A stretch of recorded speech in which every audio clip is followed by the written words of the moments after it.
صلی علی سیدنا محمد والا علیہ۔ قرآن کے وقت بہت سختی محسوس فرمایا کرتے تھے، اور اس کی علامتوں میں سے ایک یہ تھی کہ یاد کرنے کے لیے آپ اپنے ہونٹوں کو ہلاتے تھے۔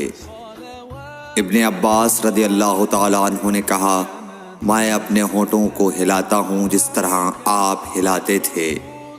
سعید کہتے ہیں، میں بھی اپنے ہونٹ ہلاتا ہوں جس طرح ابن عباس رضی اللہ تعالیٰ عنہ کو میں نے ہلاتے دیکھا۔ پھر انہوں نے اپنے ہونٹ ہلائے۔ ابن عباس رضی اللہ تعالیٰ عنہ نے کہا، پھر یہ آیت اتری کہ اے محمد، قرآن کو جلد جلد یاد کرنے کے لیے اپنی زبان نہ ہلاؤ، اس کا جمع کر دینا اور پڑھا دینا ہمارا ذمہ ہے۔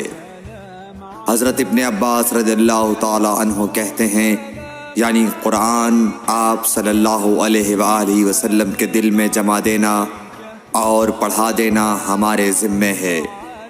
پھر جب ہم پڑھ چکے تو اس پڑھے ہوئے کی اتباع کرو۔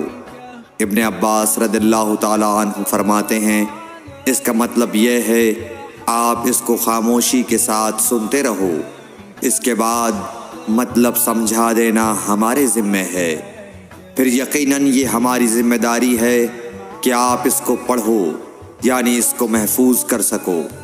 چنانچہ اس کے بعد جب آپ کے پاس حضرت جبرائیل علیہ السلام وحی لے کر آتے تو آپ توجہ سے سنتے، جب وہ چلے جاتے تو رسول اللہ صلی اللہ علیہ وسلم اس وحی کو اس طرح پڑھتے جس طرح حضرت جبرائیل علیہ السلام نے اسے پڑھا تھا۔